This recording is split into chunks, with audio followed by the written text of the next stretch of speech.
Good evening, everyone.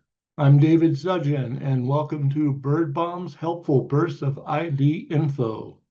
Tonight we have episode 39, Habitat Blast, Prairie View.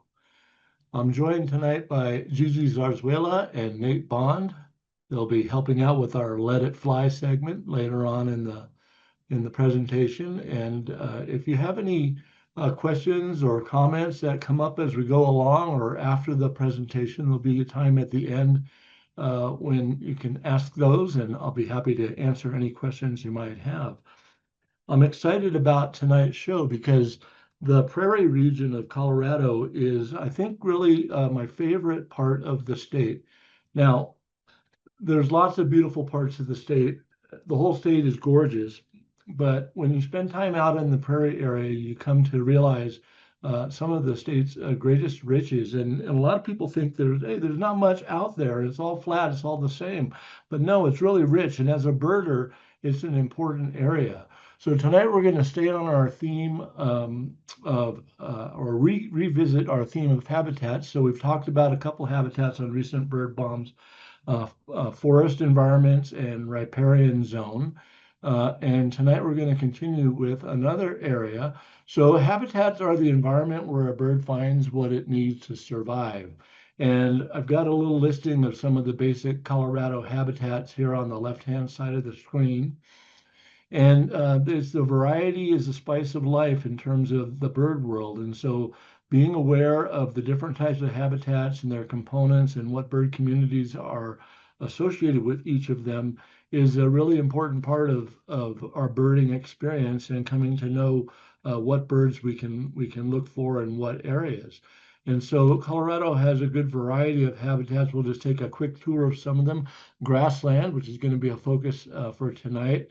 Shrubland habitats, various forest and woodland types, and a very special woodland type riparian habitat growing along streams. There's also various wetland and aquatic type habitats, and agricultural fields will be a part of our focus for tonight, agricultural lands. Then we have urban and rural areas where people live, and also a lot of rocks and cliff type habitats here in Colorado. They don't call them the Rocky Mountains for nothing. So all these different habitats to consider. And the prairie is a great area for birders. You know, I think out of all of the birds in the state, nearly all of them, not all of them, but nearly all of them have been recorded in the prairie region of the state. And not only in some of the wooded type habitats that are out there, but in the wide open spaces. So it's really a very diverse area of the state. And not only is it great for birds, it's absolutely gorgeous. If you open your eyes and you go out at different times of the year, you can have a great experience, just a visual smorgasbord. Yes, it's a little bit on the flatter side, but that's part of the beauty is the wide open spaces and the horizon way off in the distance, and really a variety of colors and things, and always the big sky is a wonderful part of the prairie experience here in Colorado.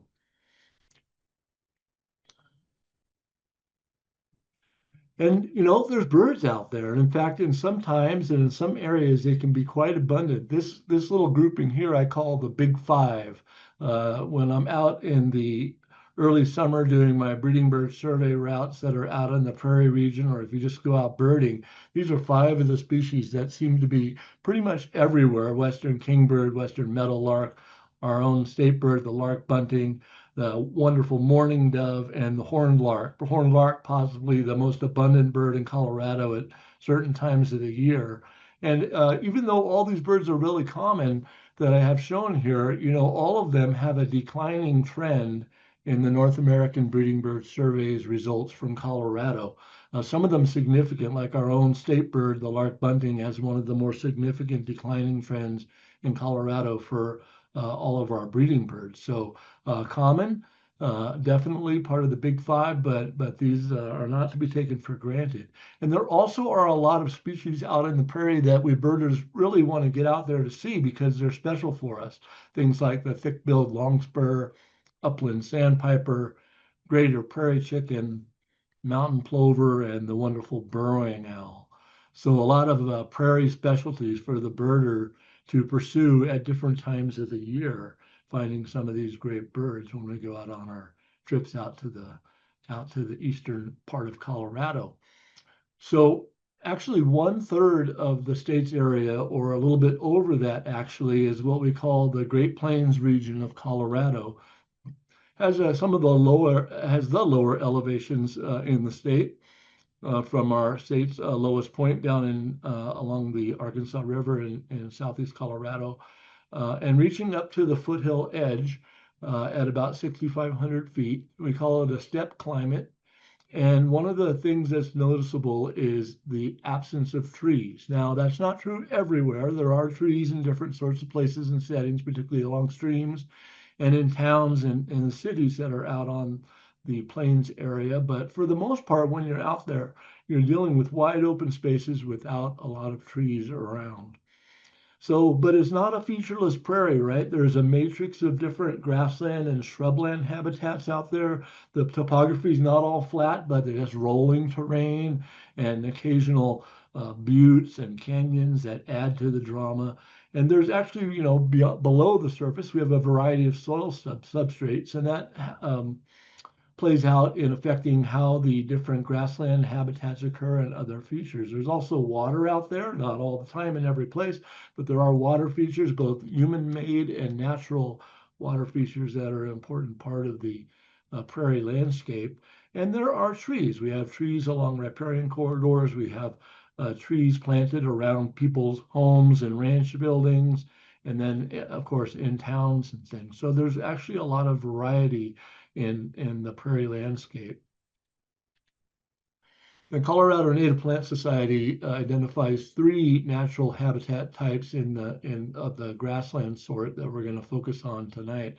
And one is the shortgrass prairie, which is about 95% of the grasslands that we have out in the plains region of Colorado are shortgrass prairie.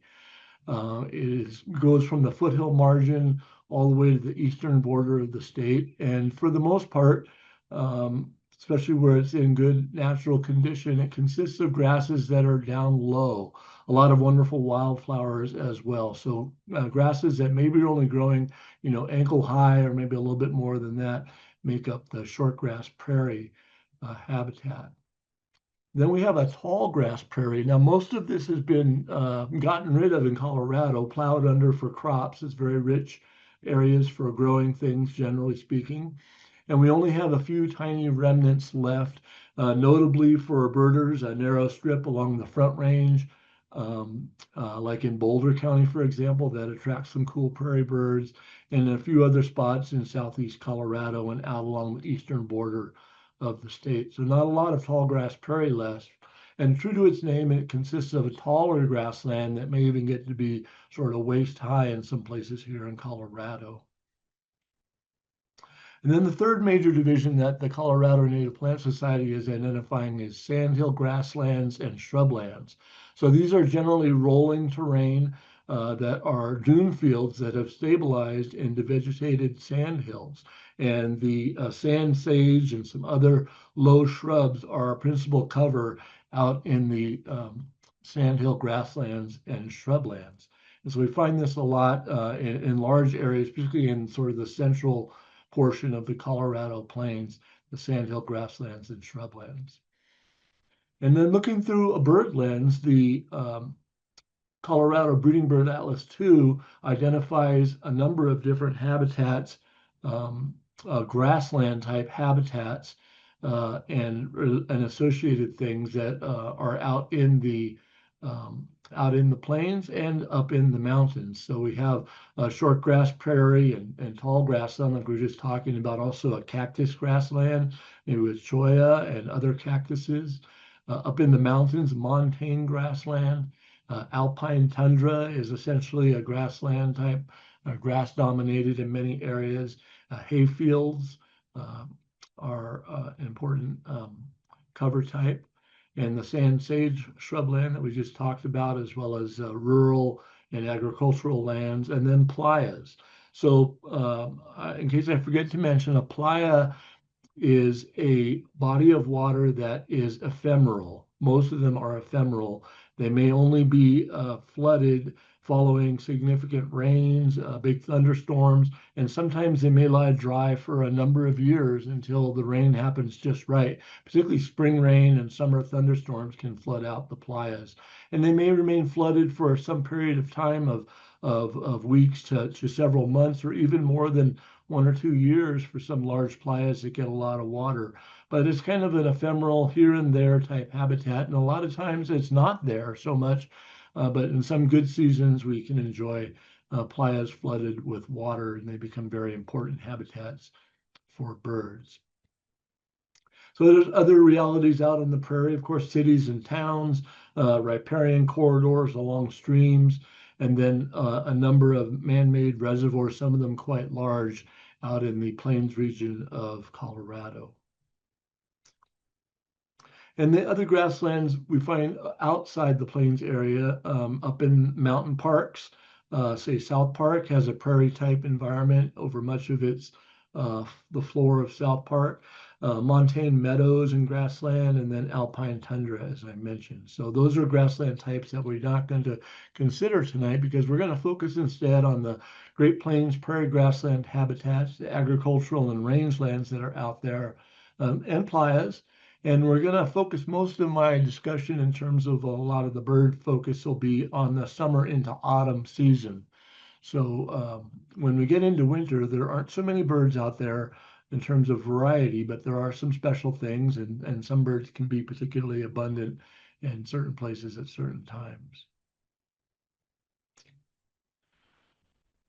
So things have changed out in our plains region, of course, as I've already alluded to. Indeed, about half of Colorado's shortgrass prairie has been converted to agricultural uses and other human development. So a big change there. And livestock ranching, croplands, wind farms, oil and gas extraction is some of the things that are going on out on the prairie that affect the habitats that are out there, sometimes replacing them, as in the case of croplands, replacing natural grassland habitats, others having different kinds of impacts, such as the wind farms and oil and gas extraction development associated with that. So when we think about agricultural lands for birding, it's good to be aware that there's different kinds of phases that we encounter out there, if you will. So we have actively growing fields that have been planted, either sprouting or maturing or ripening for harvest. Then after harvest, there are stubble fields that are left behind where the plants have been cut down essentially, and it leaves behind often extra grain of different kinds and other kinds of features that can be very attractive to birds. There are bare dirt fields that have been plowed bare, sometimes left that way for a while. It's kind of an off and on kind of thing, but bare dirt fields are an important thing that you encounter in areas with agricultural use. Then there are fallow fields that are lying out of use for some period of time, some of them for a number of years, and they develop kind of a taller grassland, some of it dominated by non-native species. And we see a bunch of tumbleweeds piled up against the fence in the lower bottom picture. That's another feature out there associated with some of the agricultural lands.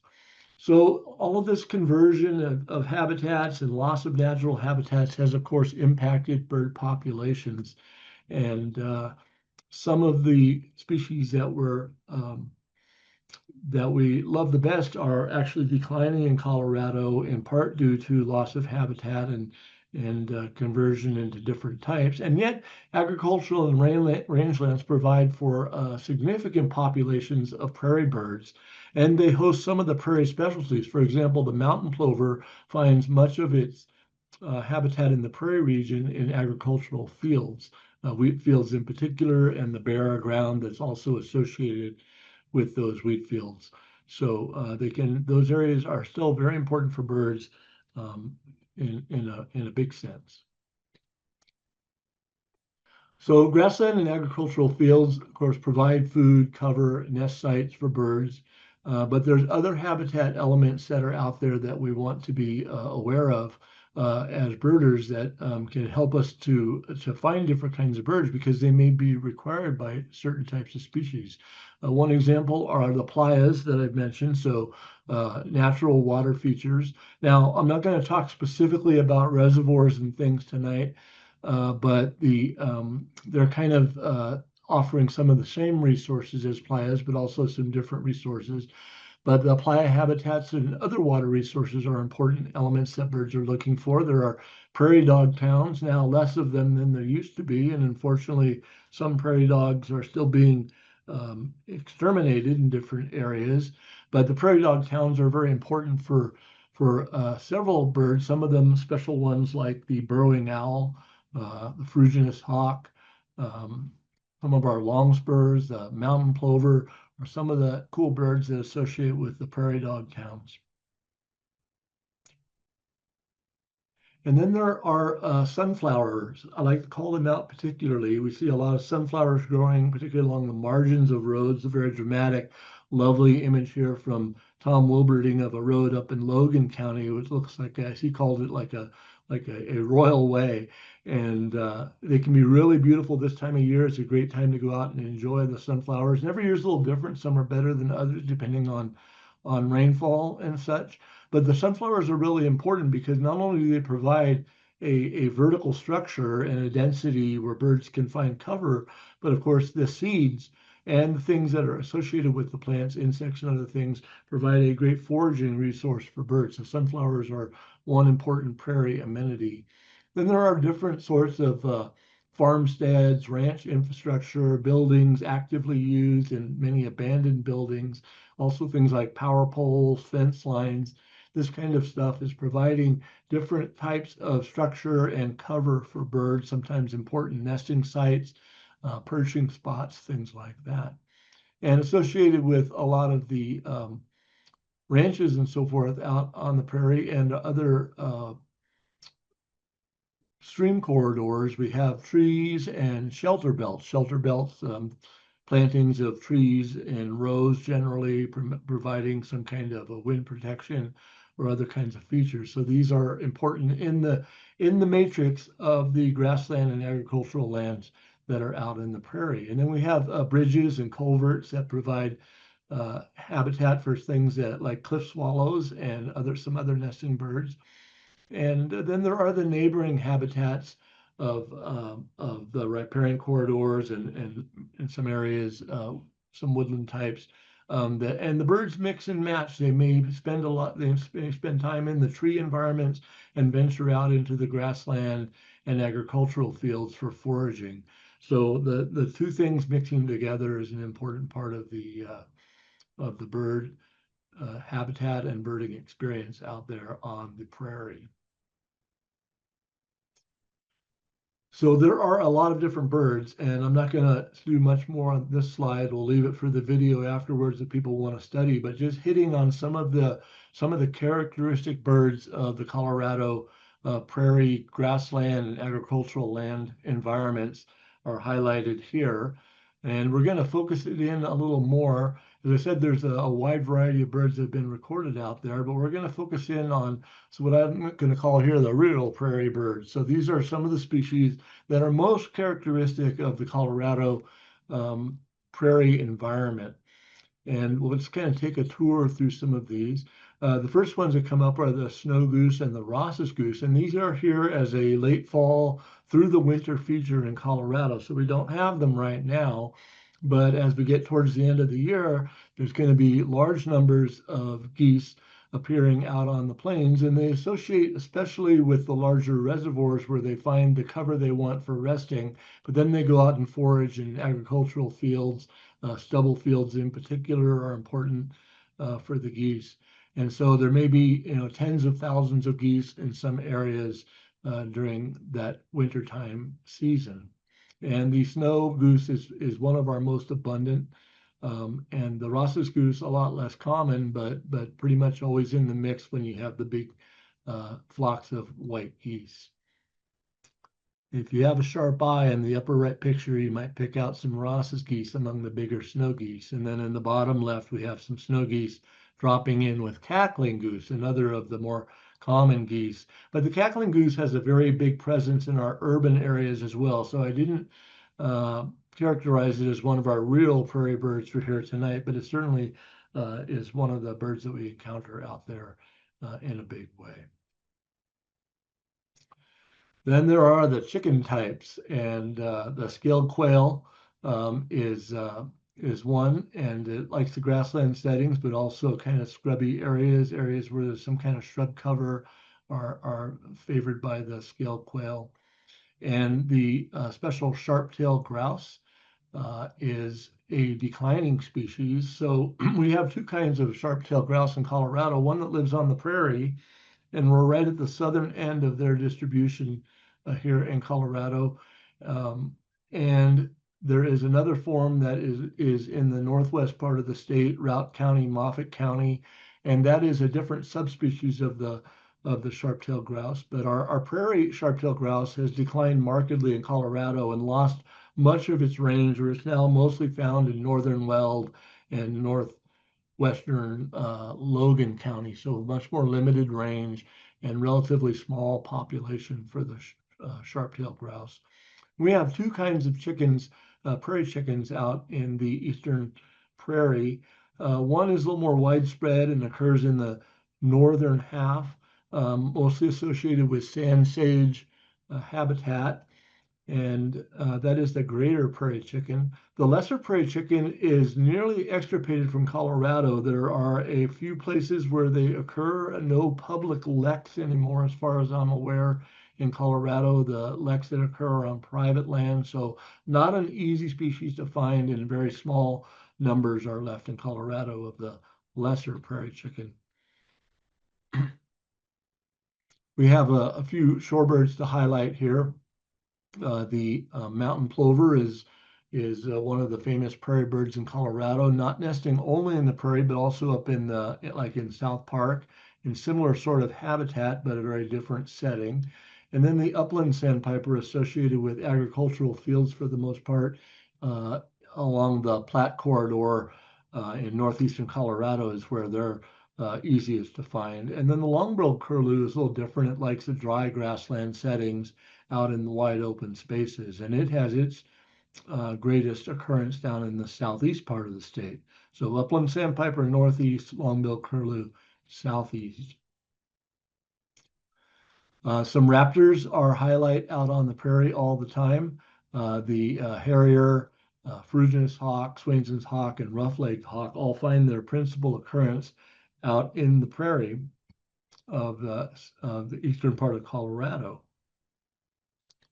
And we can't forget, because it's probably a red tail, holds true even out on the plains. Red tail very widespread in its distribution in the state, occupying a number of different habitat types, but it's also very common out in the prairie in certain areas, particularly where there are some development of trees. So red-tailed hawk in the mix. And we can look and just see how these compare. This is a frequency graph from eBird. You can see red-tailed hawk across the top, present year-round, and always hitting the greatest frequency. This is a graph specific to the prairie region counties. And then the northern harrier and ferruginous hawk have a year-round presence, both of them more frequent in the non-breeding season. Then we have two species that kind of trade off with a summertime presence, the Swainson's hawk with the red line there, and then the rough-legged hawk with the yellow line is a winter visitor here in Colorado, not present during the breeding season. And you can see where those lines barely overlap there in the different seasons. If you wanted to see both those kind of species on the same day, your best chance might be at the beginning of April.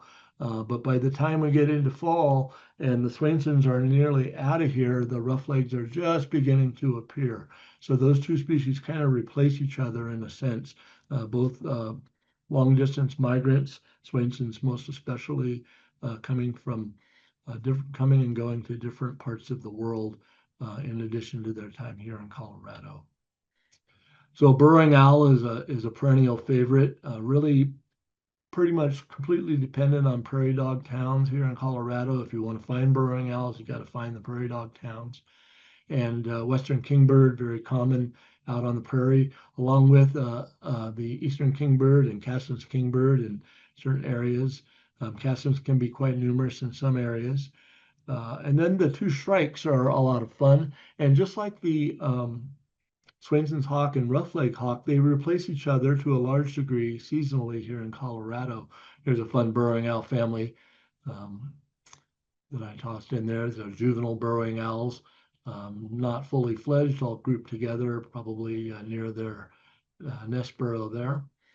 Here's a graph showing the two shrikes frequency of occurrence across the year. And notice how similar it looks to the Swainson's hawk, rough-legged hawk situation, with a little bit of overlap in the very early part of spring, and again in middle part of October. But otherwise, they don't overlap a whole lot. Now, if you're in the southern half of the prairie region, you can get both species during the winter. But in our northern half, say north of like parts of El Paso County northward and Lincoln County north and so on. It's really just the northern strike that's around during the winter time. So they replace each other seasonally, much like the two hawks do as well. Some more real prairie birds. The Chihuahuan raven is a principal prairie associate here in Colorado. It's a classic nest site for the Chihuahuan raven is on like a power pole, either a power tower or in this case a smaller, more modest power pole. Some of them are even out of commission for power pole uses, but the Chihuahuan raven likes those substrates, and it often nests in areas where there is nothing else for it to build a nest on. So it selects these human-made features out there, and they provide important part of the nesting potential for Chihuahuan ravens here in Colorado, which is a southeastern species, southeastern part of the state here. The horned lark is probably the most abundant bird in Colorado in the wintertime, and very common as well during the breeding season and during migration. Northern mockingbird is pretty much more southern half of the prairie region, can be very common in some areas, certain types of habitats. And then one of the winter visitors that we sometimes get, but not every year, is the redpoll. Used to be the common redpoll, now it's just redpoll lumped with the hoary redpoll into just that one species. And they're often found around sunflower patches when they do make it to our area, which is not every winter. We usually get a few. Some winters are pretty good. Others very sparse indeed. Longspurs are an important prairie bird and one that everybody loves to go out and see. Some of them are not so easy to find. The Lapland longspur is far and away the most common here in Colorado. The other two are both declining species that have had a lot of impacts to their breeding habitat, and they're not so numerous in the big picture as breeding birds. You can get a little more during migration. And longspurs are famous for occurring, particularly the Lapland, in large flocks. The image I had there before of the Lapland is one that we don't see in Colorado. We don't see it that way. That's in breeding plumage. Wanted to match the other breeding plumage longspurs here. But the most of the ones that we see in Colorado are more like this. They're a non-breeding season appearance, not as dramatic, but that's the way we see them here. And you can see why they're called longspurs by looking at this Lapland longspur image in the upper right here. The hind toe has a very long claw, and that apparently helps them to maneuver over uneven ground, is what I've come to understand. So that's where the name longspur is coming from. Well, close up on part of a flock there of Laplands. And here we have the first of a set of characteristic sparrows from the prairie environment. Sparrows are one of the more abundant sorts of birds that are out there. The Cassin sparrow, grasshopper sparrow, lark bunting, and clay-colored sparrow are four of the important species. They're clay-colored only during times of migration, as we'll talk about a little more later on. And a couple other sparrows along the top here, the field sparrow, which is really finds its association with areas that have some shrub cover of some kind. And so it's not strictly wide open grassland bird, but it's in that prairie grassland setting. And Vesper sparrow can be very common during migrations out on the prairie. And then two non-sparrows that I've got shown here, the western meadowlark, everyone's familiar with. I often ask people what family of birds are the meadowlarks in, and oftentimes I get like crickets chirping because people don't know, but indeed they're in the blackbird family. Meadowlarks are a species of blackbird Icteridae. And then the dickcissel is a popular bird to go encounter. And that some years they're very common, other years not so much so. They especially like some of the agricultural fields, in particular alfalfa, where they can find their greatest abundance. And I add in a couple gratuitous shots of the dickcissel just to celebrate this really cool bird. I love the posture of the lower one. I love the upper bird showing off its shoulder colors to a fine extent there in that top right image. All right, so we're going to take a little focus now on three different groups of birds and go into a little bit on their identification. And these all present significant ID challenges for us here in Colorado. First, we're going to deal with the longspurs, real lovers of open country. And we have the three species that are regular. There's a fourth species that I'm not going to present, the Smith's longspur, which is strictly a rarity in Colorado. These guys are in their own family. They're not sparrows. They look sort of like sparrows, but Calcareidae is the family. And again, I've got the breeding plumaged males shown here, very showy. We don't see the Lapland longspur in this plumage here in Colorado, but I wanted to have it for comparison. And then we have the Lapland on the left, chestnut collared in the middle, and the thick-billed longspur on the right. Now, some of you may be familiar with the thick-billed when it was known as the McCown's longspur, and some of your older books are going to still have that name and not have the thick-billed name, but you can appreciate the bill size. I'm not going to talk any more about it tonight, but just in these three images, you can see the thick-billed longspur does indeed have a broader, larger bill. And in fact, it's not as closely related to the other two longspurs here, but it's more closely related to the snow bunting, which has, if you check out the snow bunting, which is a winter rarity out on the prairie here in Colorado, the snow bunting has a similar structure to the thick-billed longspur, and you can begin to appreciate some of the affinities just by looking at that feature. So longspurs like wide open habitats, and some of the things they're looking for are shortgrass prairie settings, harvested agricultural fields, stubble fields, particularly corn. Corn stubble is important for the Lapland longspur, can be occurring in the hundreds to thousands out in that type of setting out on the prairie. Harvested wheat fields are also important. They're used by chestnut collared longspur and others can be found out there. And associated with these agricultural areas is bare ground. So you can see longspurs in bare ground areas and along roadside edges. And they also like water, so they need to drink. And a great way to find longspurs is to stake out some kind of a pond, like maybe a stock pond or a natural playa or some body of water that's out there. And the longspurs come in to drink, both the breeding birds, the migrants, and the wintering Lapland. So great place to find longspurs. And they may be in and out very fast as they're visiting those water sites. But that's a great place to find them. So keep that in mind. And the longspurs, particularly our Lapland longspur in the winter when it's very abundant, gather in large flocks. So sometimes you'll see just a few around, but very often you'll encounter them in the hundreds and sometimes thousands of birds. The picture on the upper left is part of a flock that had an estimated over 500,000 Lapland longspurs. And during the wintertime, when the snow covers the fields, the longspurs are become much more visible and are sometimes forced along roadsides. It can be a great time to find them if you go out when there's snow cover on the ground. But the longspurs in flocks in flight have a distinctive flight style of a very loose aggregation of birds. Hard to describe, but when you see it, you get a feel for how they look, very different from a flock of horned larks. And you can pick out the longspur flocks just from their their flight style in the distance as hundreds of birds may be up in the air at a particular time.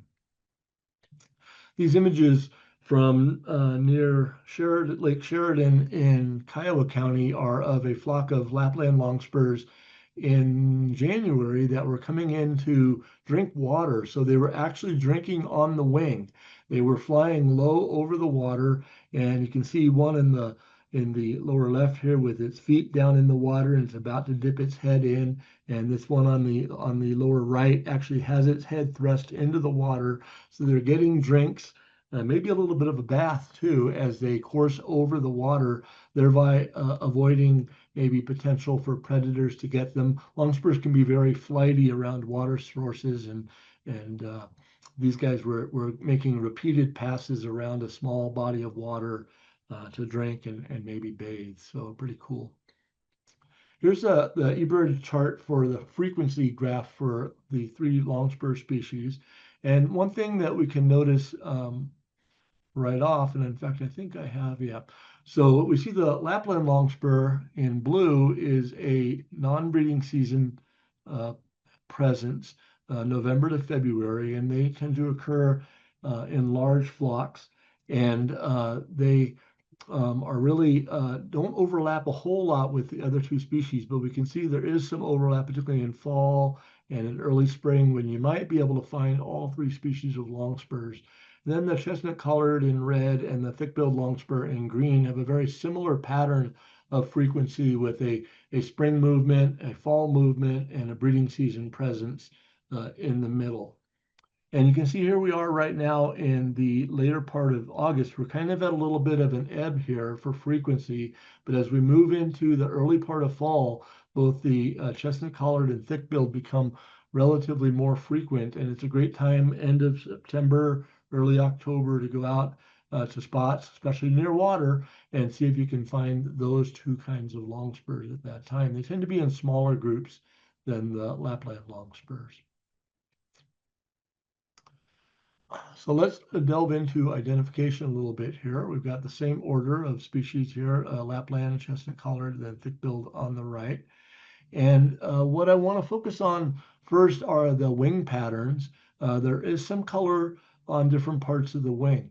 And first we need to do a little review of the parts of the wing to best understand what's going on. So I put up some of the terms here, and we can look at the open wing here on the left, and we can see the primaries are the outer 9 feathers, and then there are secondaries. There's 6 secondaries and 3 tertials, which are part of the secondary group, and the tertials are often longer and differently colored than the secondaries. So you can see them standing out a little differently here in this image.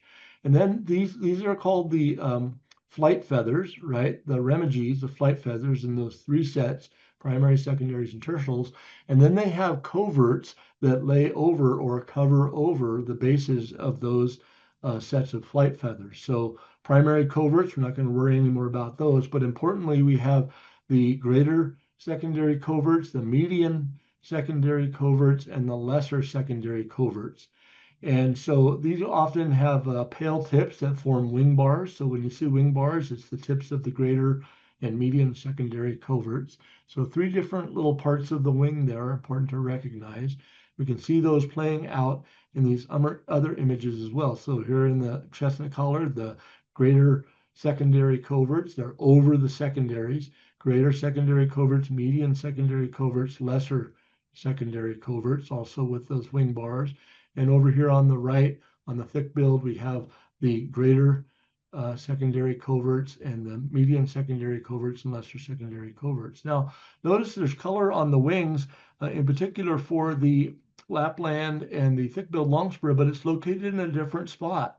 If you look carefully, the greater secondary coverts have this rusty, or I'm calling it red, area on the Lapland longspur, but that red area is up on the median secondary coverts for the McCown's longspur. So when you're looking at them in detail, those are good things to notice. Where is the color located?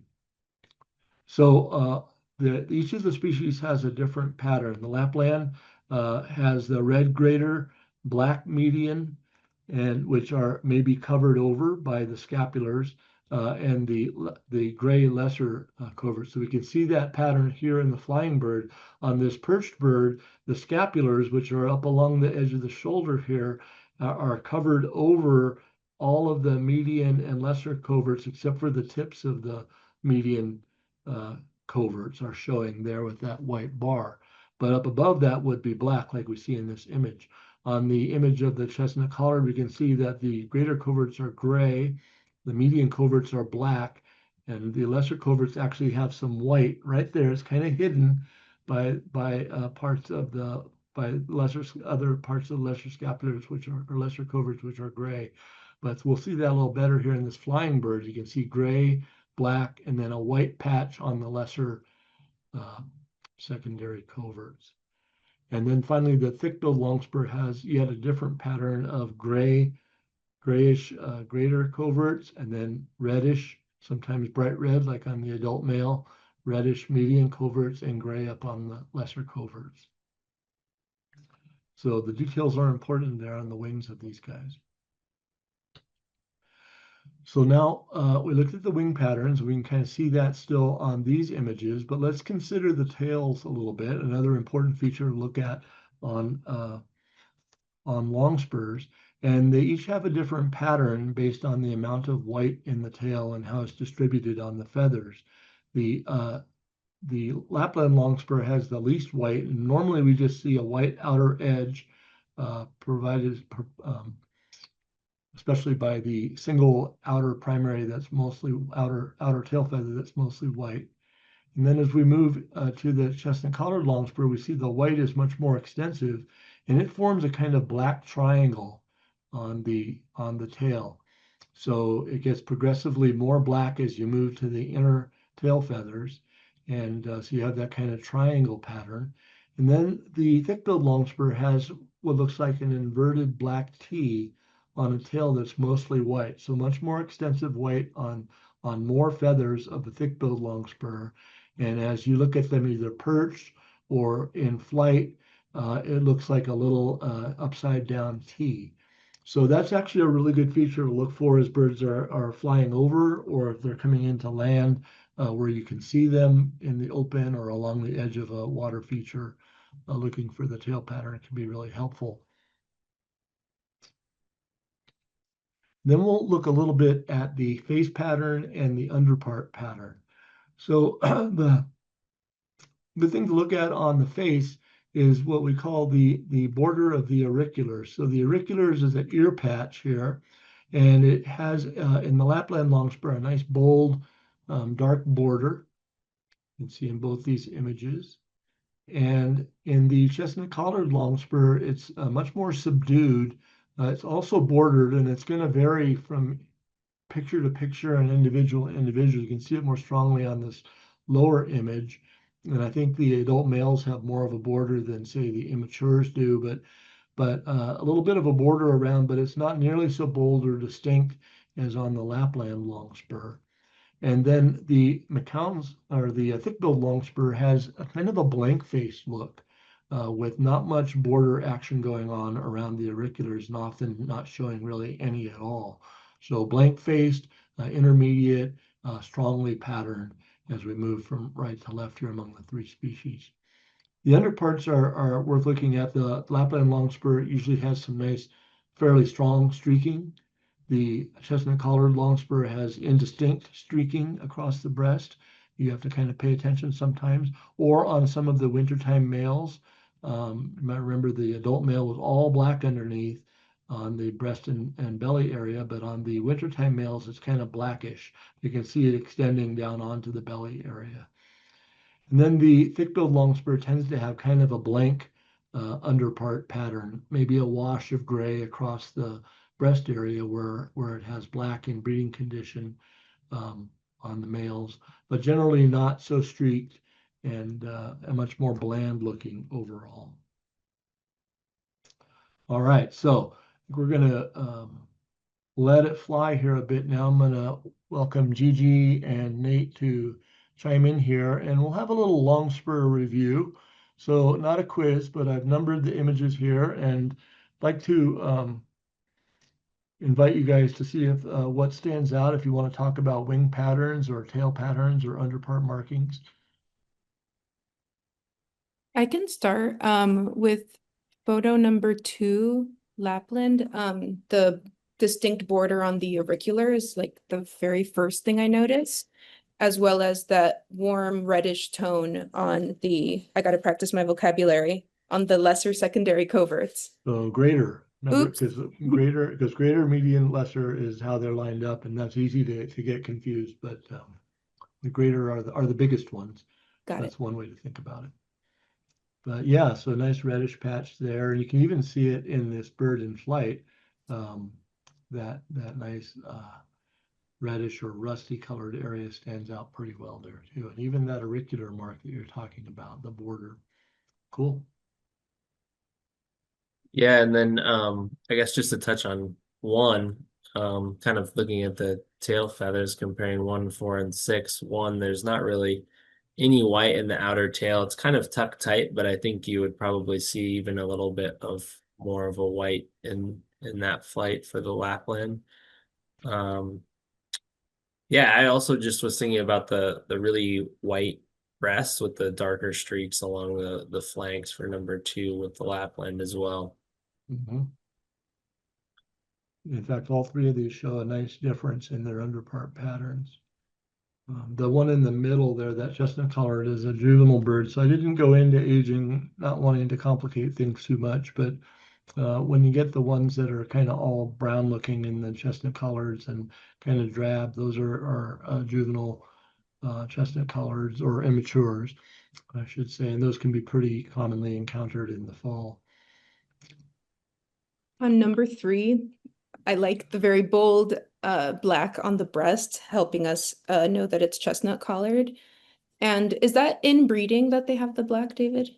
Yeah, it's a breeding season feature. So when we encounter them in the fall, now you might have noticed they have a peak in beginning of October, late September, of migrants moving through, and we don't see birds that are brightly colored like this. They've already molted. The adult males will still have that blackish sort of mottled tone underneath, but others will be much browner or kind of tan underneath at that time.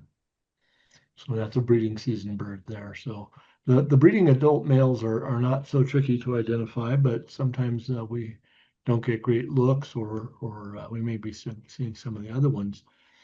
So I think it's a good comparison. Nate was pointing out the white, kind of the general lack of white. I see a little pale strip along the outer edge there on that Lapland in number 1. And then in number 4, we can see that triangular pattern of the chestnut colored compared to the inverted T of the thick-billed long spur showing up nicely in that overhead flight shot.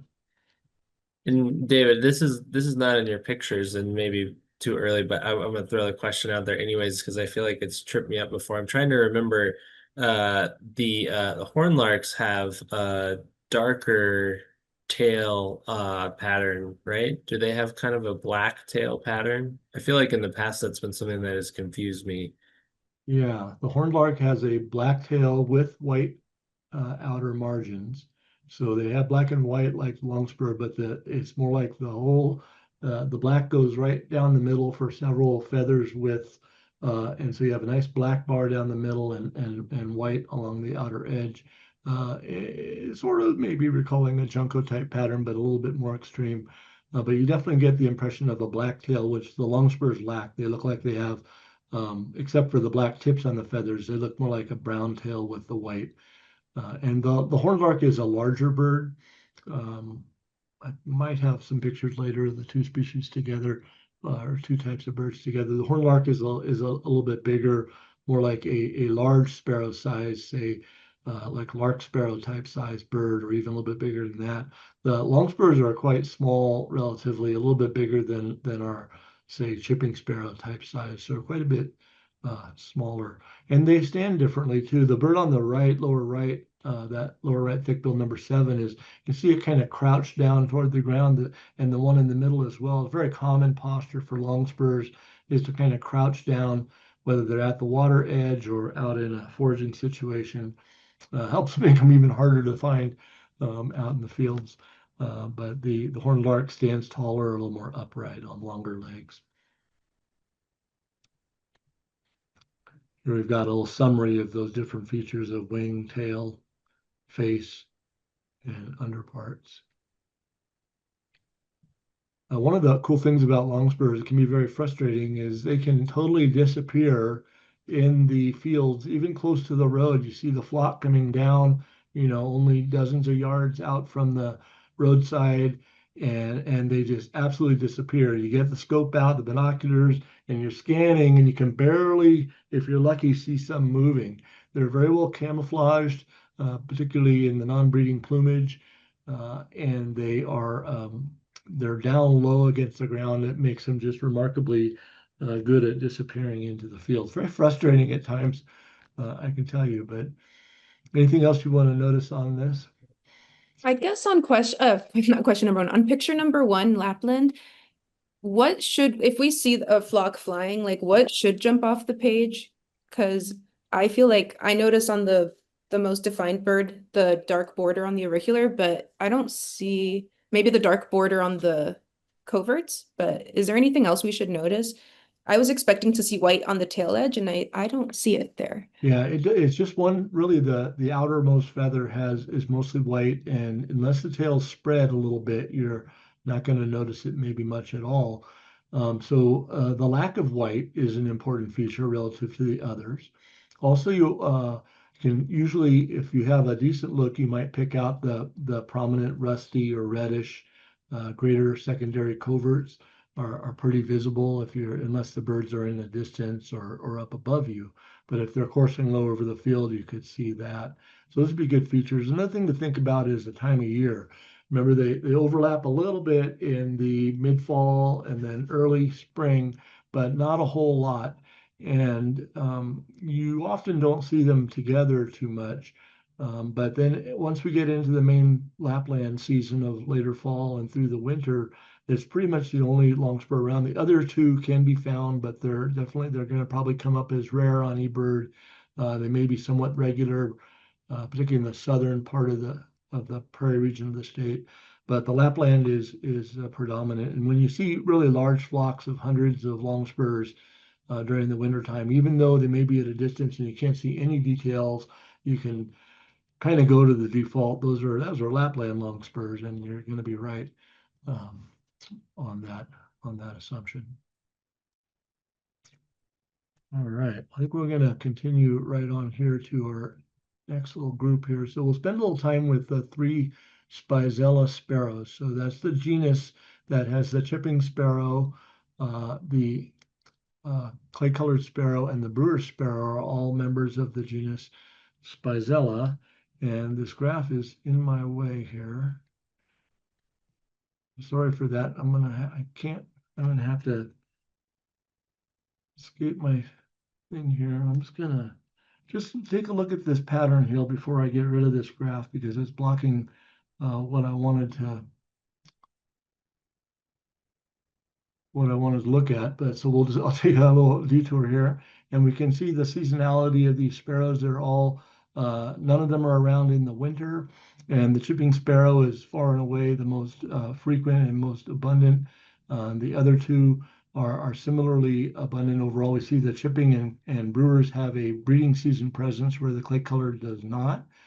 And we're just heading into the time of the year when clay colored and brewer sparrows are fairly common out on the prairie, and chipping sparrows increase as well.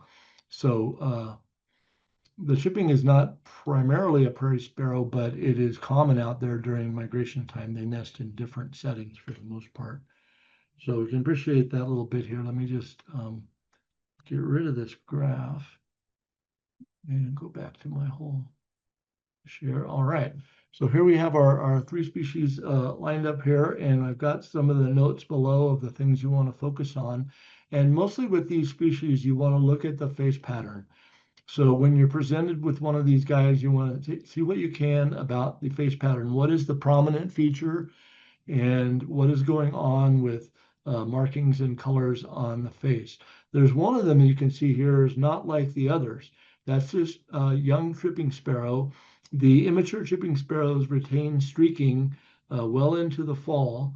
And so at this time of year and a little bit later in the season, if you see a streaked Spizella sparrow, you can go right to chipping sparrow. Now, all three of these species have a streaked form when the young are fresh out of the nest, but as they go through their preformative molt from juvenile plumage into their first adult looking plumage, which is called a formative plumage, they lose those streaks, but the chipping sparrow right now still retains them. So that's one good ID feature that will help you with a lot of the chipping sparrows, is whether they're streaked or not streaked. So you see streaks, you go to chipping sparrow. But let's ignore the underparts for the rest of the discussion here, and we'll look just at the face. We can notice on the chipping sparrow that what is prominent on the head is the eye line. The eye line going from behind the eye up to across the lores, so extending out in front of the eye.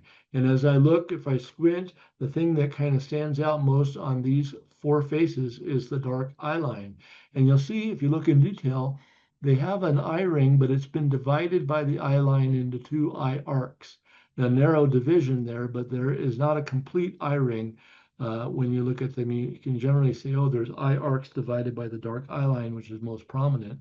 And they're often lacking in a lot of other pattern in the face. Now, the adult chipping sparrows now still may show red on the crown, which can make it easy, or they may molt into a crown that is largely brown and streaked and not red and neat and tidy like the breeding season birds. And then they don't really have a strong pattern around the malar area like we see in the birds on the right-hand 2/3 of this particular slide. So it's really the dark eye line and the eye arcs divided by that dark eye line, and the dark extending in front of the eye. That's an important mark.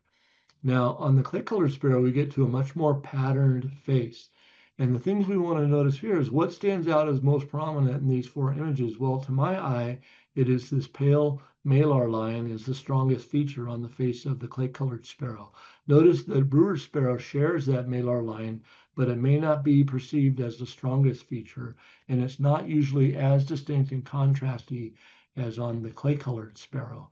So contrasty face with the malar, that's the line coming down from the bill, below the ear or auricular patch, is a prominent feature. And if you look carefully at the face, the auriculars are tan colored on the clay colored sparrow. They're a pale brown. And they're not gray, but a pale brown.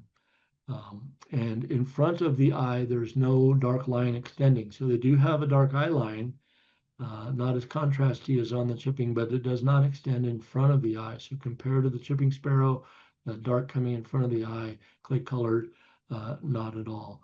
And it has an eye ring, but it's even slightly divided just a bit, but it's not so prominent on the face. So usually you don't look at it and say the most prominent thing is the eye ring, but it is that malar area. So we'll leap over to the brewer's sparrow. And on the brewer's sparrow, if you squint, I think you'll decide that probably the most prominent feature is that eye ring. So if eye ring is most prominent and the malar are not quite so distinct, that's a good indication of brewer's sparrow. And look on the auriculars, they're not tan, but they're grayish. Sometimes it's a judgment call and you need to look carefully before the bird flies away, or maybe you have a photo to study, but they're gray, not tan. So a little different color pattern there. And again, just like in the clay color, the dark eye line really doesn't extend into the lower area in front of the eye. So these two species are different from the chipping sparrow in that regard. And there are some very slight differences in size, but the thing is they're all really small sparrows.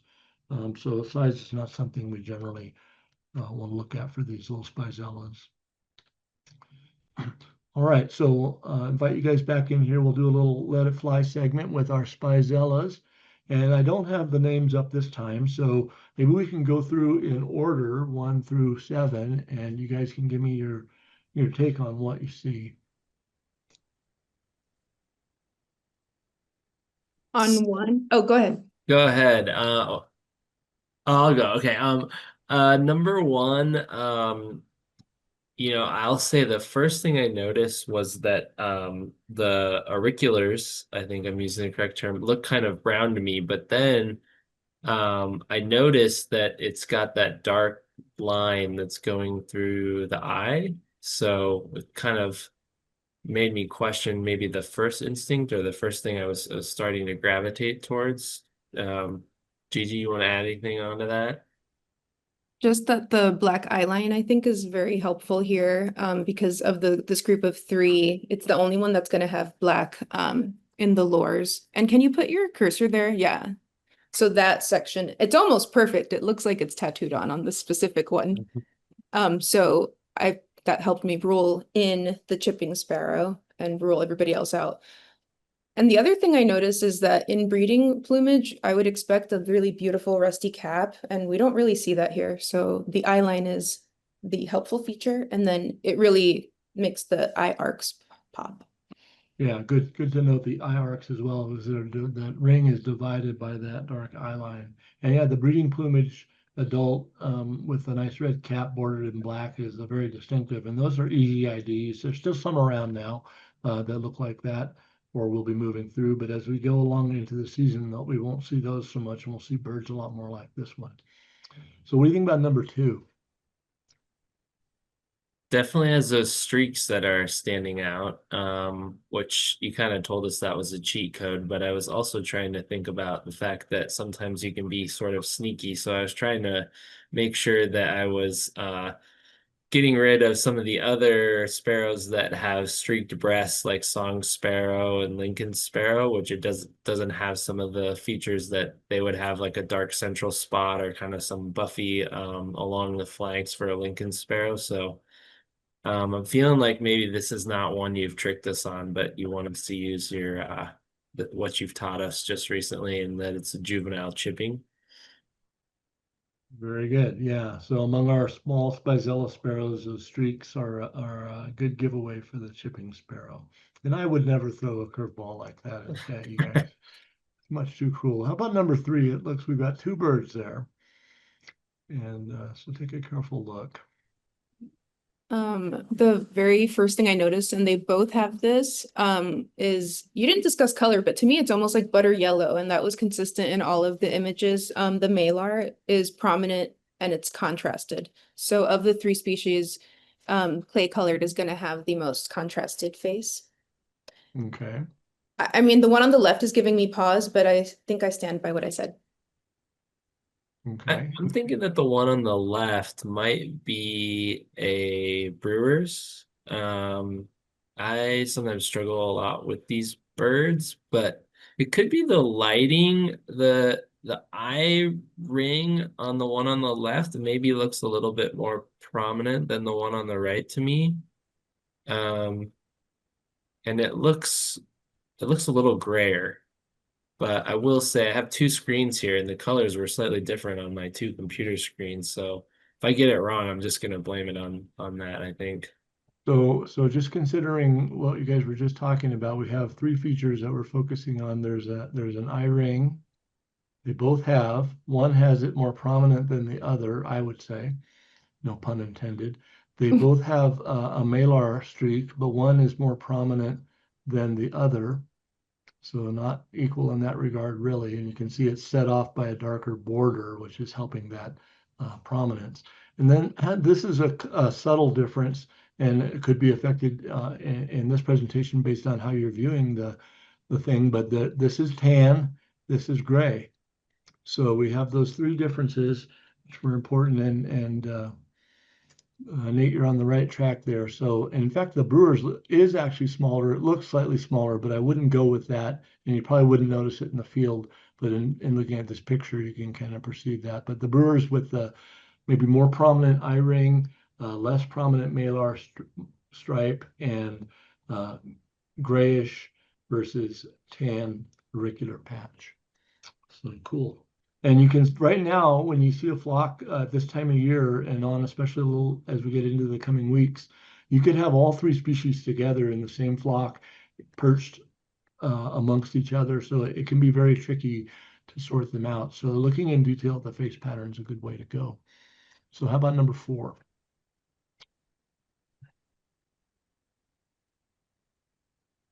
For I number, oh, go ahead, Nate. this is a pretty a tricky angle. I think we can rule out chipping because it doesn't have the eye line. that we might expect, or the line going through the eyes, maybe a better way of saying that. But it is kind of tough. The malar streak, I'm not seeing a lot of definition, but the white is kind of popping in a way that makes me think that maybe the line is sort of there. Sounds good. And one thing to add is I think that the eye line is much more pronounced behind the eye, versus the Brewers, it's just very pale, hardly there.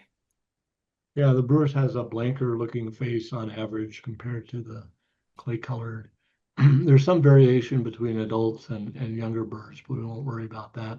Adults generally being more strongly marked on these species. And then the auricular patch has what I see as kind of a tan color. So what do those things add up to? Prominent malar, tan auricular patch. It's got an eye ring. You guys didn't comment on that, but it's not very bold in this particular image. Clay colored. Clay colored, sounds good. All right, so down now lower left, number 5. I didn't talk about the rump pattern color difference. There is a difference between the chipping and the other two. It's often hard to see the rump very well because the wings are usually held so that they cover it up. But in this particular bird, the wings are relaxed and it's showing it off, but I'm not going to focus on that since we didn't talk about it. So if you just want to focus on the head pattern, you can get to the ID. I'm trying to decide if there's darkness in front of the eye. I can't tell if it's just the photo giving a smudged appearance in front of the eye, but Definitely some dark, right? Several feathers right there kind of standing yeah. out. I'm And nervous. if you squint a little bit, it looks like it's not a blank lures, but that there's a color change. Yeah. I wonder if this is a juvenile chipping.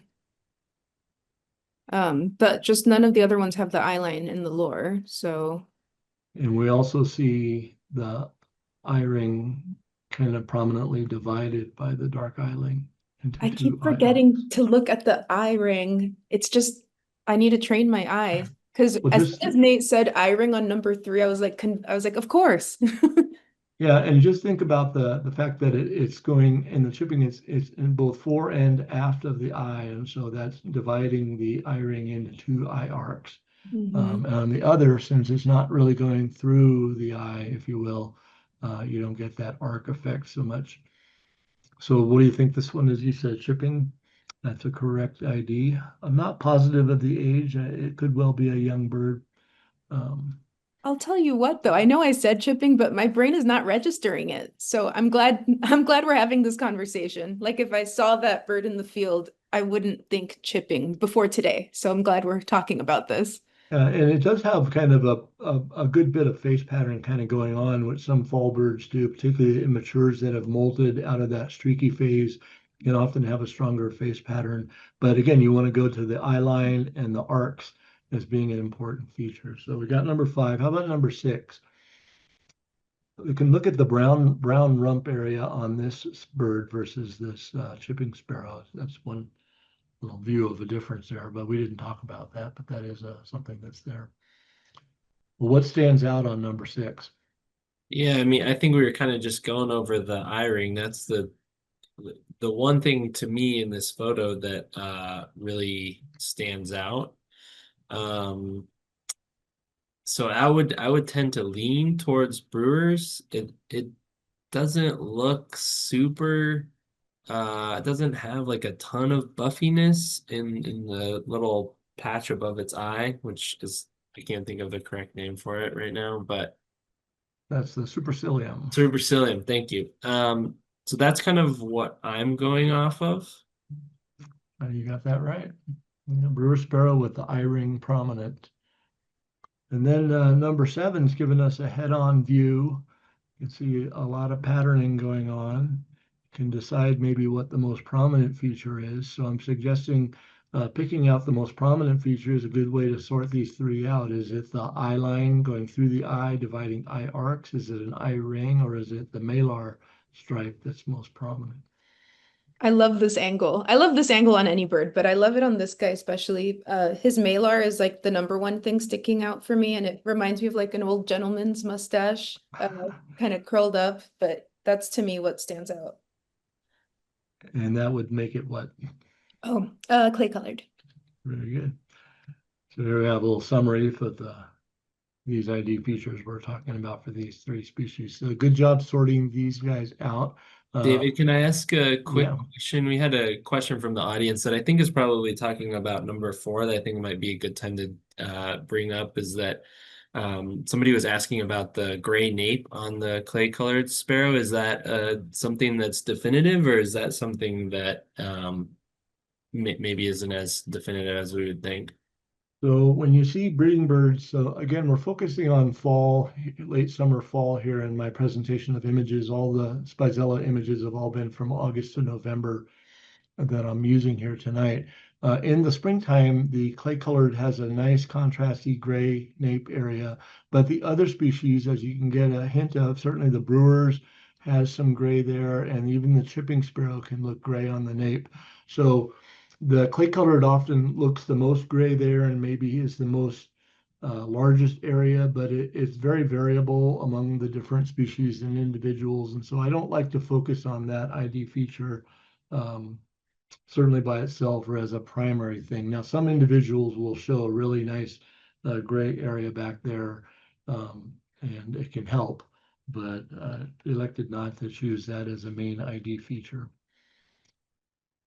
But it is a part of what the chipping sparrow or the clay colored sparrow look is to have that gray nape. But the brewer sparrow also has a gray nape, usually less extensive. So you want to consider kind of how prominent or extensive the gray is if you want to try to work that mark in. Excellent. All right, so we'll go on to our last focus group here, and we're going to look, get away from the land birds here now and go to the water birds. And I'm putting it in the context of playas, which I said are those ephemeral bodies of water. Most of them are around for some period of time or maybe dry for a long period of time, but provide very important habitat for migratory sandpipers, shorebirds in general, migratory, when the habitat is there. When it's not, they have to use reservoir mudflats and margins and things. But playa is important habitat. So all these shorebirds we're going to look at right now in the genus Calidris are found in reservoir settings as well and some other kind of wetland spots. And so we call these smallest of the sandpipers peeps. And some of them in the old world are called stints, S-T-I-N-T-S.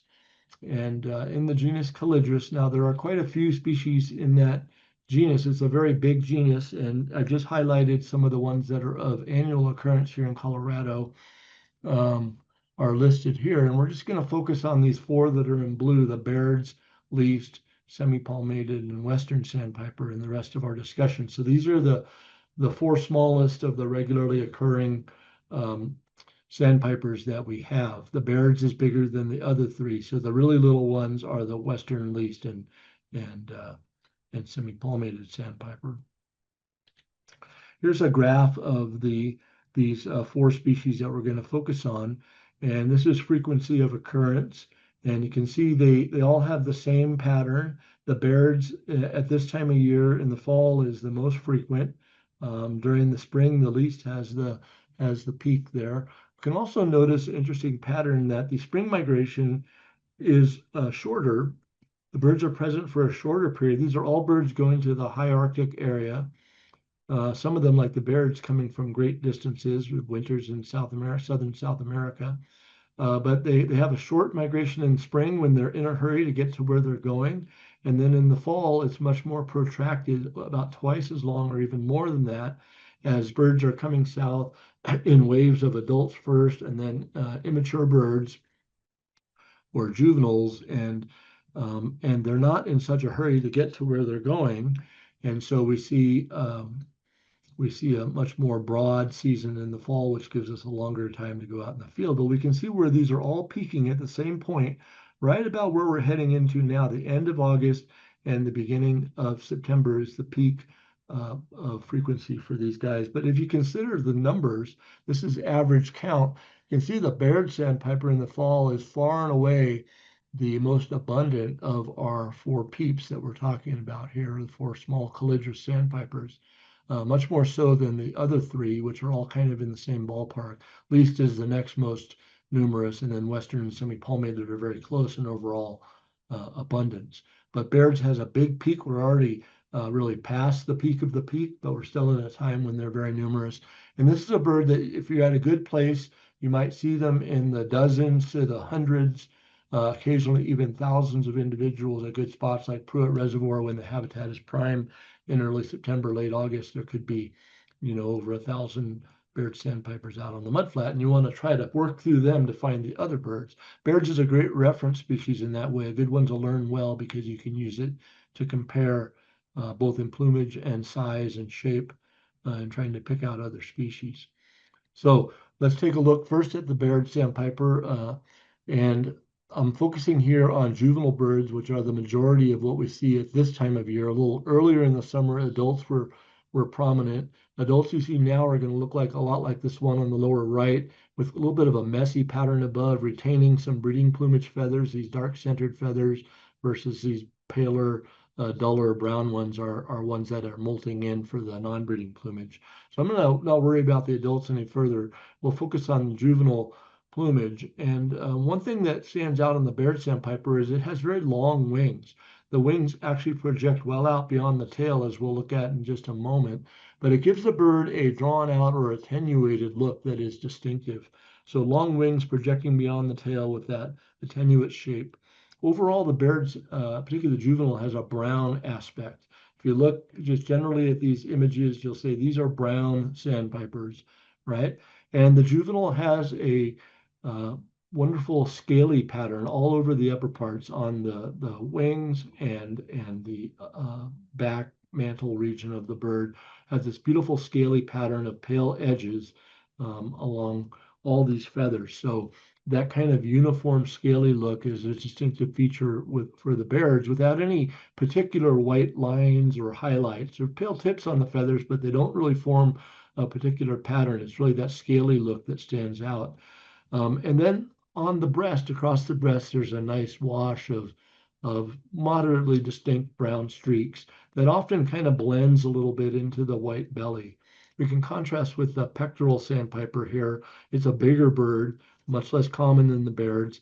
And it is a warmer color. Its upper parts are, while they're somewhat scaly, it also has these white lines that are highlighting things, a more pronounced cap, different colored legs than the Baird sandpiper being yellowish versus black. So the Baird's is a black-legged shorebird. Okay, so scaly pattern, long shape, nice bib of brown streaks and black legs. All right, here's an image where you can see the tail. Here's the end of the tail. Here's the wingtips protruding well past the end of the tail, highlighting how long those wings are, probably reflecting its very long migration from the high Arctic to the southern part of South America. Okay, so we brought in the Baird's, our reference species. It's bigger than these other three. These are our three smallest sandpipers that we have here in Colorado. We have the least on the left, semi-palmated in the middle, and western on the right. And so we can look at the differences in patterns on above, and I want to especially pay attention to the bill shapes, which are showing real well in these different images. So the least is the smallest of the three, and it presents a brown aspect. There are white highlights and some dark centers there, but overall it's kind of a brown aspect.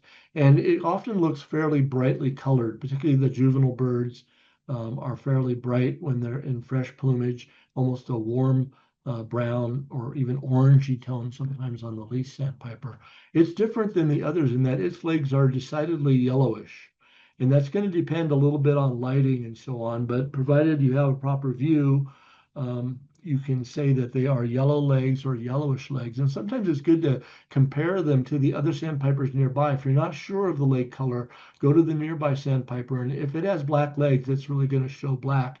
And you'll see some kind of a difference there. So it's good to use the adjacent birds in assessing leg color, which can be affected by lighting and distance and what your optics are. So Lisa's brown above, brown streaks across the breast, and that kind of warm coloration.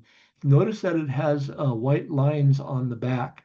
We'll see a little better in a coming picture, but they're called braces, and it has white dots on a series of feathers here on the scapulars. These white dots and these white braces or white lines on the upper parts are distinctive for the least.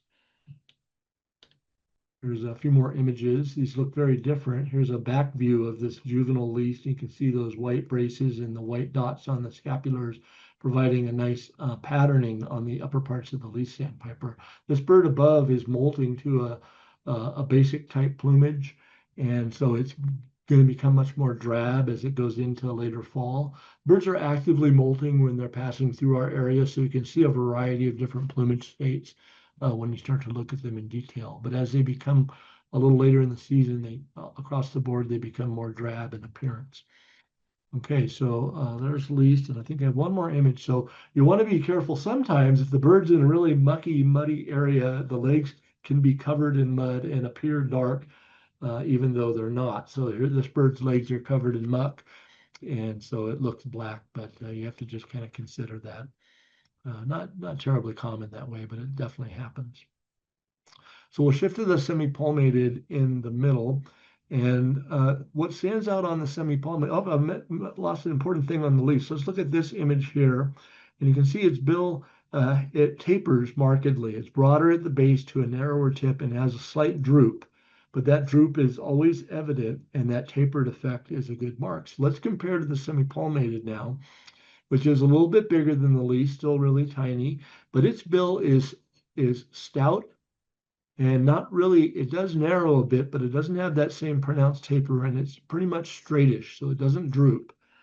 And the semi-palmated, we can see, has dark legs. Now, if you look carefully, some of them have kind of a dark olive color, and some are more blackish, but they're not yellow or yellowish.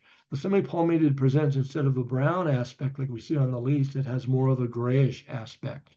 And it has a scaly pattern above that recalls the Baird sandpiper, not as neat and tidy as on the Bairds, but that same sort of idea of pale tips on all these feathers, creating an overall scaly look. Okay, here's a couple more semi-palmateds, again looking at the bill shape and stout and kind of blunt and not drooped, not so tapered. And that scaly pattern, this is a more warmly colored semi-palmated here, but it has that scaly pattern versus the white lines and really contrasting white tips like we see in the least sandpiper on the left. So a different pattern above. Here's a wonderful image from Chuck Huntermark comparing directly the semi-palmated in the back and the least sandpiper in the front. You can appreciate the overall size difference, even though it's small. No pun intended there. The semi-palmated is bigger. And look at the bill shapes really showing out really well, as well as the overall color aspect and the patterning the least has above. So really wonderful image for comparison there.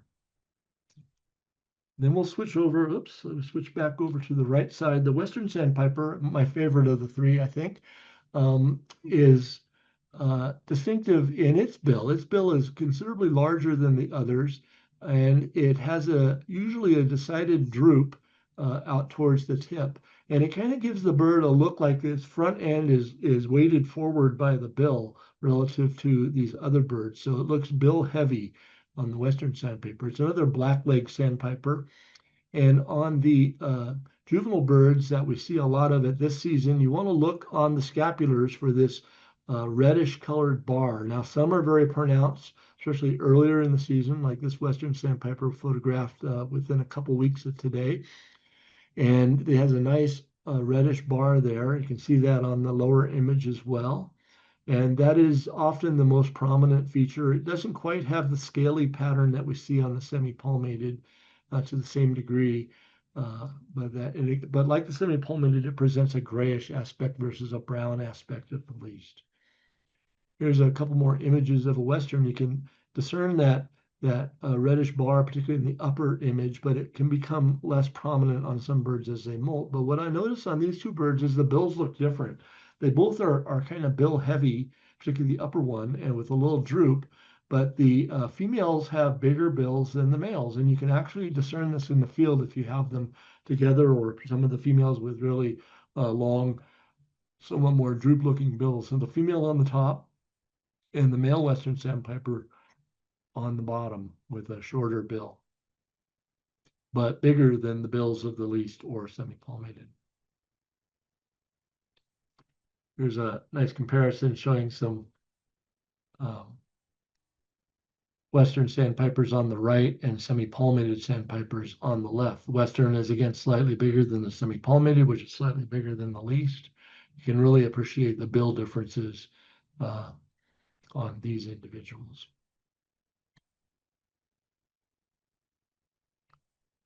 All right, so we'll come back to our last Let It Fly segment here and see if you guys can work through what birds we have in these images. I don't think I have the answers at all to put up, so we'll just talk through it. Maybe start with number one. So number one, first thing I noticed was the size difference, big time size difference between the two birds. One is a lot bigger than the other one. The one on the right is a lot bigger than the one on the left. Gigi, you have anything you want to add? That helped. The leg color is really helping me as well. With the, I think you said decidedly yellow legs or yellowish. That's really helpful. The size difference also. I don't trust myself in the field. I'm most nervous about this Let It Fly, that the peeps are an area of growth. But this is helpful because I'm seeing the dots that we talked about. Also, were the dots different from white braces, or are those one and the So same? there's two things going on. There's braces along the sides of the back area, and then there's dots on the scapular feathers here. So the lines, the braces are more or less distinct depending on the individual and what angle you have and so on. But you can certainly see some white lines right there, and then white tips forming an important part of the overall pattern. Yeah. And it's a different pattern on this upper bird, which is like, what do you see there? More scaly-like with the white border. So a scaly pattern versus a pattern of white highlights. Yeah, Mm-hmm. and the colors stand out too. You said that I think it's the youngsters have like an orangey appearance, and that's who we would see in Colorado right now. It's actually who we're seeing in Seattle right now as well. They look a lot like that. So what are these? Least on the left. Okay, Lisa is the lower left-hand bird. The upper bird you said was notably larger, not just a little bit, and it has a scaly pattern, and the wings are very long. Near the least, you can see its wing tips are matched with the tail tip right there. Can't see the tail on this other one, but you can tell it's a long-winged bird in comparison. So what's the upper one? Birds. Birds, good. Birds. So least on the left and Baird's on the right. I have a question. Yep. I only know it's Barrett's because you gave heavy hints. I think I'm stuck on like scaly pattern on semi-palmated. Would the semi-palmated just be way closer to the least in size? Exactly. It's only Okay. marginally bigger. It does not look like a larger bird. You know, you wouldn't say, oh, that's decidedly a bigger bird. Can you, I think you had one on the prior slide. Can you show us again? If it's easy. So what feature do you want to see? Is The that scaly pattern? the size difference? So in the middle Oh, row, is that the size difference that you're looking this is a least and a semi-palmated in the lower center, Yeah, okay, so much and closer in size. Because I a was lot thinking closer. semi-palmated on the other guy. I guess I didn't know in my like a frame for the size difference, so that's helpful. So a good thing to look at are the wingtips. Notice on this semi-palmated here, the wingtips are equal to the tail length.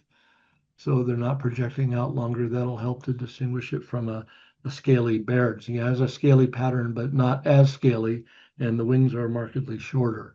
So the shape of the bird is really useful, even at a distance and in crappy lighting. You can get there to Baird's, even if you can't see the other plumage features very well at all. So what about number two? We have, do you think they're both the same or different? I think they're different. My just as a heads up, David, my computer's about to die, so if I disappear, it's not because I can't identify the bird, it's because I forgot my Okay, charger at home. talk fast then. So I'm thinking that the bird in front, the beak looks a little bit stubbier, and the bird in the back, the beak looks long and has a little bit of a down curved appearance. I'm also noticing that the one in the front has a little bit more of a reddish cap happening. Leg color, I'm not sure. Gigi, can you tell anything with the leg color? It looks like they're on a mud flat or similar, so I don't trust color at this point. Like I ruled Yeah. out relying on legs. The one in the back, the legs look a little lighter, but Leg color is often good because it just depends on certain muddy situations, and you can usually see that the goop is on the legs. Um, and because even on a mud flat, typically the yellow leg least looks yellowish legged. But not just when pure you black. Oh yeah, sorry. no, it's you're right. So it doesn't look yellow though, and it doesn't, but it's dark. Mm-hmm. So we have a little kind of equivocal on leg color there, but we can probably say it's not yellow, and maybe assume on these images, since the legs look kind of clean here, that it's not carrying a bunch of mud um, on there to fool us. I think semi-palmated on the fella in the front. The kind of snipped off looking bill is helpful. And then thinking about the legs again, with in conjunction with the scaly pattern that is similar to the Baird's. Yeah, and this Western, sorry, I kind of cut to the chase, but this is a Western in the back. It's not showing much of that reddish bar there at all in this particular image. But we can rule out Bairds on both these from the tail and wings being about the same length.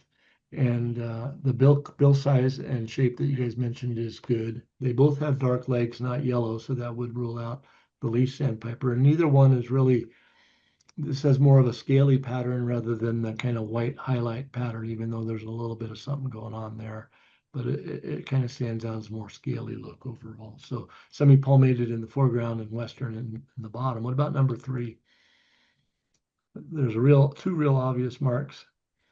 He looks Yeah, I good. was using number three to kind of help me out with number two, but I noticed the bill is seems super long to me from this angle, and it has that really defined reddish part on the top of its wing. Um, which I think that the picture number two, number three, I feel pretty certain it's a Western, but the top bird in picture two, I think is kind of a good example of when sometimes I'm like, is it a least? Is it a Western? It's kind of in between, depending on the angle you have of the bill. Sometimes it's challenging to see that feature specifically. I agree. And remember, the males have shorter bills than the females. So I think the bird on number three is a female Western. It's a juvenile by that nice rusty bar, and very kind of easy to ID right away if you see a strong contrasting rusty bar combined with a kind of front heavy look from the big bill is going to take you to Western sandpiper. It has dark legs, and in thinking about um, the difference in number two, the semi-palmated looks a little smaller than the Western in the back. And indeed, just like the least is a little smaller than the semi-palmated is a little smaller than the Western. And so that's helping us with the size difference. But notice it's not pronounced size difference like between this Baird's and the least over on number one. So Western Sandpiper is correct. We're coming right to the end here. This bird's not helping us out with the bill, at least not for the moment. Of course, it will pull its head up, and we'll see that in a second. But what do you think? We can rule out Baird's because the tail to feather ratio. A Baird's would have longer wings that extend beyond Right. the tail. These legs are looking very black to me, which is helping support Western. And I see, but I don't want to, I don't know, I have to think more. I'm shooting it over to you, Nate, while you still have battery. I would say I'm also because of those two things was leaning towards Western. And in the field it can't keep its head underwater forever. So I might guess Western and wait a minute and see what happens. Yeah, so it just pulled its head up there now to the right. It's actually the same bird. two different images, and you can see the bill has a nice droop. It's a fairly large bill, and with a front heavy look to the bird provided by that. So, did any of you mention this little bar of color here? So that's a great feature for a juvenile western sandpiper. So I got that diagnosed pretty well. See, it's actually pretty easy. The hard part is that it is getting decent looks. That's where good optics come in very handy, and whether it's a camera or a spotting scope, very important. And trying to get some decent lighting when you can, and to get closer to the birds when that's possible as well. So great. Thank you guys for your efforts there with the Let It Fly segments. These are really challenging groups. We're running a little long tonight because there's so much fun out on the prairie, but we're just about wrapped up. I want to thank you, send out a big thank you to all the photographers whose images were used for this presentation. As always, Bird Bombs, it depends entirely on your generosity in sharing your images to help everybody enjoy and learn from them. Love this image of these baby Western kingbirds all begging together, probably with a parent with food positioned nearby. Beautiful image there. So thank you everybody who's made their images available to me. I really appreciate it. I have a next Bird Bombs planned. We're going to skip September and go ahead for about 2 months into later October. We're going to focus on some autumn ID challenges for the next Bird Bombs on October 23rd. And a little goodbye nod from the young burrowing owl there on the right. And you all can look and see if you even know what this sort of bird is in the lower left there. A hint is not a gull. It's certainly not a seagull, but it's not a gull. So I'm going to stop screen sharing and see if there's any comments or questions going on. You have a question from anonymous attendee. What characteristics make a Spizella sparrow? Great. So they're small is one thing. They're among our they are, I think, our smallest sparrows are the various Spizella species. So that's one thing. The They all have a distinctive pattern on the head that doesn't match with any of our other groups of sparrows. Other ones might have malar lines and different things, but they really, among the three species, they don't match with any of the others. Size difference is one of the main things that you notice out in the field. Song sparrow looks pretty hefty when it's alongside of a chipping sparrow, for example. So that would be a good thing to look at. We lost Nate. We knew we would. I had a question, David. For someone that might want to explore Colorado prairies, do you have any tips for locating playas, especially when they might be dry or hard to spot? If they have water, they're not too hard to spot. You're driving roads and you can usually see the water there. Now, eBird helps us a lot because there's a lot of hot spots that are playa locations, and certainly not all the playas, but the ones that are probably good to view and have some bird history, or a lot of them are hot spots. So you can kind of scan over the hot spots in a different county or region of the prairie that you're thinking about visiting and get a sense of where there's going to be some water resources. Keep in mind that if we don't have a rainy spring or some pretty good thunder showers in the summer, there may not be much playa habitat. Now, there could be other water sources out there, reservoirs and stock ponds and things that could still have water, but it varies a lot from year to year and from place to place. A very big thunderstorm in one particular area, and you know how localized they can be, can dump a lot of water and flood a playa, whereas, 40 miles away, a playa area might not have any water. So very variable in that regard. But looking at eBird hotspots is a good way to key into some of them that are out there. Also, just looking at the Google Earth image, you can see either if it happened to be taken when they had water, you can see water, or you're going to see an oblong or roundish area that's not vegetated the same way. The farmers don't plant in the playa areas because they do flood and it's not good for the crops. And so often they have a different little cover type, or even in the natural grassland, there could be more bare ground there. So if you're scanning from the satellite image, you can see where there would be bodies of water potentially that could help. Thank you. If undisturbed, will a playa always be a playa? Whether is it gonna recur once it gets enough water if undisturbed? Yeah, it's because it's a depression in the ground, and so when there's water, it floods. Instead of, it doesn't have an outlet per se, so it just floods with whatever the water is. And a larger playa is going to last longer than a small one in terms of being flooded, even though they may go for even years without being flooded. But that is the main thing. It's just a depression in the ground, and that also sometimes results in different soils that develop over time related to the water that's there. Our viewers are quiet on questions. I have one last back pocket question. I understand you conducted a bird survey in the Colorado prairies earlier this year. Was there anything surprising or interesting that you observed that you'd care to share? Um, well, there weren't any playas. It was very dry. That was one thing. And I noticed what you can observe when you go out and look in different areas is that some of the species are in some places and they're not in other places. Uh, Gaston sparrow, for example, likes particular sorts of cover types with some like yucca or some kind of a shrubby element in the mix a little bit. So you find them in those kind of habitats and not generally in the agricultural fields. Those are some of the differences. But it's hard to summarize because it is kind of variable and kind of all the same as well. So I don't have a great answer to that, but there are definitely differences on the landscape according to some of the details of what you have out there for vegetation in particular. It's fun to think about when a few tweaks would tweak the bird population. So thanks for sharing. Yeah, you're We don't welcome. have any additional questions. All right. Well, thank you, Nate and Gigi, for joining me tonight, and everybody for watching. Plan to tune in to the October bird bombs a couple months out.